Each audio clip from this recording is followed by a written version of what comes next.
ಅದು ಸತತ 20 ಗಂಟೆಗಳ ಕಾರ್ಯಾಚರಣೆ. ಸಾವನ್ನೇ ಗೆದ್ದು ಬಂದ ಮೃತ್ಯುಂಜಯನ ಕತೆ ಇದು. 20 ಗಂಟೆಗಳ ಕಾಲ 2 ವರ್ಷದ ಕಂದಮ್ಮ ಹನಿ ನೀರನ್ನು ಸೇವಿಸದೆ ಸಾವನ್ನೇ ಗೆದ್ದಿದ್ದಾನೆ. ಆಟ ಆಡ್ತಾ ಇದ್ದಾಗ ತಲೆ ಕೆಳಗಾಗಿ ಕೊಳವೆ ಬಾವಿಗೆ ಬಿದ್ದಂತಹ ಸಾತ್ವಿಕ್ ರಾತ್ರಿ ಪೂರ್ತಿ ಅಮ್ಮನಿಗಾಗಿ ಕಣ್ಣೀರ್ ಹಾಕಿದ್ದ. ಬಾಲಕ ಸುರಕ್ಷತೆಯಿಂದ ಆಚೆ ಬರ್ಲಿ ಅಂತ ಇಡೀ ಕರುನಾಡೆ ದೇವರಲ್ಲಿ ಮೊರೆ ಇಟ್ಟಿತ್ತು. ಕೊನೆಗೂ ಕೋಟಿ ಕೋಟಿ ಜನರ ಪ್ರಾರ್ಥನೆ ಫಲ ಕೊಟ್ಟಿದೆ. ಹಾಗಾದ್ರೆ ಆಪರೇಷನ್ ಸಾತ್ವಿಕ್ ಹೇಗಿತ್ತು ಅದನ್ನೇ ತೋರಿಸ್ತೀವಿ ನೋಡಿ. Operation Satwik success. 20 ಗಂಟೆಗಳ ಕಾರ್ಯಾಚರಣೆ ಯಶಸ್ವಿ. ಕಂದಮ್ಮ ಸೇಫ್. ಆಸ್ಪತ್ರೆಯಲ್ಲಿ ಮುಂದುವರೆದ ಚಿಕಿತ್ಸೆ. ಯಾವುದೇ ತೊಂದರೆ ಇಲ್ಲ. ಕೊಳವೆ ಬಾವಿಗೆ ಬಿದ್ದ 2 ವರ್ಷದ ಮಗು ಸಾತ್ವಿಕ್ ಸಾವನ್ನ ಗೆದ್ದಿದ್ದಾನೆ. ಬಹುಶಃ ಕರ್ನಾಟಕದಲ್ಲಿ ಇದು ಮೊದಲ ಮಿರಾಕಲ್ ಎನ್ನಬಹುದು. ವಿಜಯಪುರ ಜಿಲ್ಲಾಡಳಿತದ ಸಕಾಲಿಕ ಕ್ರಮ, ರಕ್ಷಣಾ ಪಡೆಗಳ ಕಾರ್ಯಾಚರಣೆಯಿಂದಾಗಿ ಕೊಳವೆ ಬಾವಿಯಲ್ಲಿ 20 ಗಂಟೆ ಜೀವನ್ಮರಣದ ನಡುವೆ ತಲೆ ಕೆಳಗಾಗಿ ಹೋರಾಡಿದ್ದ 2 ವರ್ಷದ ಪೋರ ಸಾತ್ವಿಕ್ ಮೃತ್ಯುಂಜಯನಂತೆ ಬದುಕಿ ಬಂದಿದ್ದಾನೆ. ಅಮ್ಮನ ಮಡಿಲು ಸೇರಿದ್ದಾನೆ. ಅಪ್ಪ ಅಮ್ಮನ ಮೊಗದಲ್ಲಿ ಸಂತಸ ಮೂಡಿದೆ. ಕರುನಾಡಿನ ಜನ ನಿಟ್ಟುಸಿರು ಬಿಟ್ಟಿದ್ದಾರೆ. ನಿನ್ನೆ ಸಂಜೆ 5 ಗಂಟೆ ಸುಮಾರಿಗೆ ಇಂಡಿ ತಾಲೂಕಿನ ಲಚ್ಯಾಣದಲ್ಲಿ 2 ವರ್ಷದ ಬಾಲಕ ಸಾತ್ವಿಕ್ ಆಕಸ್ಮಿಕವಾಗಿ ಕೊಳವೆ ಬಾವಿಗೆ ಬಿದ್ದಿದ್ದ. ಈ ವಿಷಯ ತಕ್ಷಣಕ್ಕೆ ಜಿಲ್ಲಾಡಳಿತದ ಗಮನಕ್ಕೆ ಬಂದಿತ್ತು. ಕೇವಲ ಅರ್ಧ ಗಂಟೆಯಲ್ಲಿ ರಕ್ಷಣಾ ಕಾರ್ಯಾಚರಣೆ ಆರಂಭಗೊಂಡಿತ್ತು. 2 ಇಟಾಚಿ 3 ಜೆಸಿಬಿ ಬಳಸಿ ರಾತ್ರಿ ಇಡೀ ಕೊಳವೆ ಬಾವಿ ಬಳಿ 17 ಅಡಿ ಆಳದವರೆಗೂ ಅಗೆಯಲಾಯಿತು. ಕಾರ್ಯಾಚರಣೆ ವೇಳೆ ಕಲ್ಲು ಸಿಕ್ಕರೂ ಅದನ್ನ ಲೆಕ್ಕಿಸಲಿಲ್ಲ. ಬೆಳಗಾವಿಯಿಂದ ಬಂದ ಎನ್ಡಿಆರ್ಎಫ್ ಕೂಡ ರಕ್ಷಣಾ ಕಾರ್ಯಾಚರಣೆಯಲ್ಲಿ ಕೈಜೋಡಿಸಿತ್ತು. 17 ಅಡಿ ಆಳದಲ್ಲಿ ಸಮಾನಾಂತರವಾಗಿ ರಂಧ್ರ ಕೊರೆದು ಮಧ್ಯಾಹ್ನ 1:40ಕ್ಕೆ ಸರಿಯಾಗಿ ಮಗುವನ್ನ ಹೊರತೆಗೆಯಲಾಯಿತು. ಈ ಸಂದರ್ಭದಲ್ಲಿ ಸೇರಿದ್ದ ಸಾವಿರಾರು ಮಂದಿಯ ಹರ್ಷೋದ್ಗಾರಕ್ಕೆ ಕೊನೆ ಇರಲಿಲ್ಲ. ಮಗುವನ್ನ ಹೊರತೆಗೆದ ತಕ್ಷಣವೇ ಇಂಡಿ ತಾಲೂಕಾಸ್ಪತ್ರೆಗೆ ಆಂಬ್ಯುಲೆನ್ಸ್ನಲ್ಲಿ ಕರೆದೊಯ್ಯಲಾಯಿತು. ಸದ್ಯ ಸಾತ್ವಿಕ್ ಆರೋಗ್ಯವಾಗಿದ್ದಾನೆ. ಸಣ್ಣ ಗಾಯ ಕೂಡ ಸಾತ್ವಿಕ್ಗೆ ಆಗಿಲ್ಲ.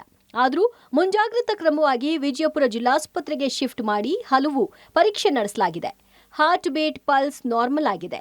ವಿಜಯಪುರ ಜಿಲ್ಲಾಡಳಿತ ರಕ್ಷಣಾ ತಂಡಗಳ ಕಾರ್ಯಕ್ಕೆ ವ್ಯಾಪಕ ಮೆಚ್ಚುಗೆ ವ್ಯಕ್ತವಾಗ್ತಿದೆ.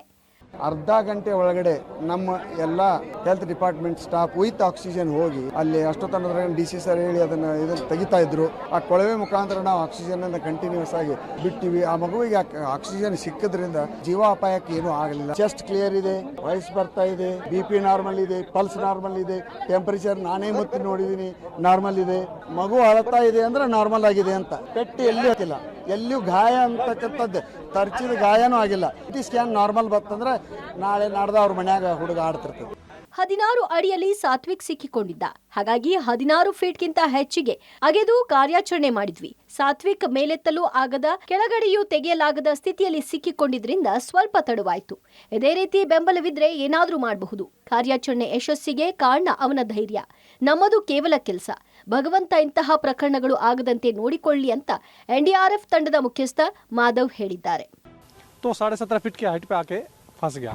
हुआ ये कि साइड से उसको वर्टिकली जो पैरेलली अप्रोच किया गया 17.5 फीट से ज़्यादा, लेकिन वहाँ पर भी इशू ये हुआ कि सात्विक ऐसी जगह फंस गया, उस वहाँ से ना ऊपर आ रहा है ना नीचे जा रहा है. इसलिए इतना ज़्यादा डिले हुआ. जैसे आज सभी का एक साथ सहयोग रहा, ये सहयोग हमेशा बना रहे ताकि किसी भी विपरीत परिस्थिति का हम डटकर मुकाबला कर सकें. जी, एक तो इसमें मैं कहूँगा कि सात्विक की इच्छा शक्ति, उसकी बहादुरी, सात्विक की जो उम्र थी उसको किसी चीज़ से डर नहीं था, तो वो लड़का बहादुर था, इसलिए सक्सेसफुल हो पाए. हमारा तो केवल काम था. पहले भी हम यही करते थे, आगे भी हम यही करेंगे. भगवान करे ऐसा कभी ना हो.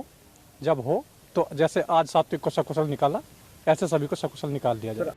ಸಾತ್ವಿಕ್ ಮೇಲೆತ್ತುತ್ತಿದ್ದಂತೆ ತಂದೆ, ತಾತ, ಸಂಬಂಧಿಕರು, ಗ್ರಾಮಸ್ಥರ ಸಂತಸಕ್ಕೆ ಪಾರವೇ ಇರಲಿಲ್ಲ. ಸಾತ್ವಿಕ್ಗಾಗಿ ಗ್ರಾಮಸ್ಥರು ಘಟನಾ ಸ್ಥಳದಲ್ಲೇ ಪೂಜೆ ಆರಂಭಿಸಿದ್ರು. ಕೋಟ್ಯಾಂತರ ಜನ ಮಾಡಿದ ಪ್ರಾರ್ಥನೆ ಫಲಿಸಿದೆ. ನಾವು ಮಾಡಿದ ಪೂಜೆ ಫಲಿಸಿದೆ.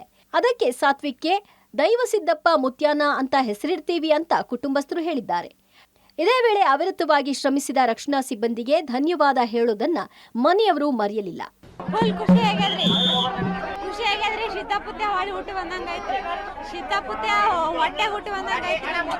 ಸಾತ್ವಿಕ್ ಮತ್ತೆ ಬಂದ ನಮ್ಗೆ ಫುಲ್ ಖುಷಿ ಆಗ್ತಿದೆ. ನಮಗೆ ಸಿದ್ಲಿ ಮುತ್ತನ್ ಪವಾಡ ಅಂತ ತಿಳ್ಕೊತೀವಿ. ಎಲ್ಲ ದೇವ್ರ ಮೇಲೆ ಬಾರ ಹಾಕಿ ಕೂತಿದ್ವಿ ನಾವು. ಆಮೇಲೆ ಆ ದೇವರೇ ಮತ್ತೆ ಹುಟ್ಟು ಬಂದು ಹೋಗಿ ಮಾಡ್ದ. ಫುಲ್ ಖುಷಿ ಆಗ್ತಿದೆ ನಮಗೆ. ನಾವೆಲ್ಲ ನಮ್ಮ ಮಗನ ಕಳ್ಕೊತೀವಿ ಅಂತ ಅನ್ಕೊಂಡಿದ್ವಿ. ಅಷ್ಟರಲ್ಲಿ ನಮಗೆ ಮತ್ತೆ ಸಿದ್ಲಿ ಮುತ್ತನ್ ಧೈರ್ಯ ಕೊಟ್ಟ. ಬರ್ತಾ ನಿಮ್ಮ ಮಗ ಬದುಕ್ತಾನೆ ಅಂತ ಧೈರ್ಯ ಬಂತು ನಮಗೆ. ನಾವು ಅದಕ್ಕೆ ಆ ಮುತ್ತನ ಹೆಸರೇ ಕರಿತೀವಿ ನಾವು, ಸಿದ್ಲಿಂಗೇಶ್ವರ ಮುತ್ತನೆ. ಇನ್ನು CM Siddaramaiah, DCM DK Shivakumar, ಮಾಜಿ ಸಿಎಂ ಯಡಿಯೂರಪ್ಪ ಸೇರಿ ರಾಜಕಾರಣಿಗಳಿಂದಲೂ ಅಭಿನಂದನೆ ವ್ಯಕ್ತವಾಗಿದೆ. ಜೀವಂತವಾಗಿ ಮಗು ಹೊರತೆಗೆದ ಎಲ್ಲರಿಗೂ ಅಭಿನಂದನೆ ಹಾಗೂ ವೈದ್ಯರು ಮತ್ತು ಸಿಬ್ಬಂದಿಗೂ ಅಭಿನಂದನೆ ಸಲ್ಲಿಸಿದ್ದಾರೆ ಮಾಜಿ ಸಿಎಂ ಯಡಿಯೂರಪ್ಪ. 2 ವರ್ಷದ ಮಗು ಸಾತ್ವಿಕ್ 17 ಗಂಟೆ ಕೊಳವೆ ಬಾವಿ ಇತ್ತು. ಆ ವೈದ್ಯಾಧಿಕಾರಿಗಳು ಎಲ್ಲ ಸಿಬ್ಬಂದಿಗಳು ಸೇರಿ ಆ ಮಗುವನ್ನ ಜೀವಂತ ಹೊರಗಡೆ ತಂದಿದ್ದಾರೆ. ಅದಕ್ಕಾಗಿ ನೀವೆಲ್ಲ ಅಭಿನಂದನೆಯನ್ನು ಸಲ್ಲಿಸಬೇಕು ಅಂತ ಹೇಳಕ್ಕೆ ಅನಿಸಿದ್ದೇನೆ. ನಿಜಕ್ಕೂ ಸಹ ಇದೊಂದು ಪವಾಡ ದೃಶ್ಯವಾದಂತ ಘಟನೆ. ಆ ಮಗು 100 ವರ್ಷ ಕಾಲ ಬದುಕಿ ಒಳ್ಳೆಯ ಒಂದು ಕೆಲಸವನ್ನ ಮಾಡಲಿ ಅಂತೇಳಿ ನೀವೆಲ್ಲರೂ ಹಾರೈಸಬೇಕು ಅಂತ ನಿಮ್ಮಲ್ಲಿ ಪ್ರಾರ್ಥನೆ ಮಾಡ್ತೇನೆ. ಅದೇನೇ ಇರಲಿ, ಸತತ 20 ಗಂಟೆಗಳ ಅವಿರತ ಶ್ರಮ ಫಲ ಕೊಟ್ಟಿದೆ. ಬಾಲಕ ಸಾವು ಗೆದ್ದು ಬಂದಿದ್ದಾನೆ. ಬಾಲಕನನ್ನ ಸುರಕ್ಷಿತವಾಗಿ ಹೊರತೆಗೆಯಲು ಶ್ರಮಿಸಿದ ಎಲ್ಲರಿಗೂ ಪಬ್ಲಿಕ್ ಕಡೆಯಿಂದ hats off. News desk, public TV.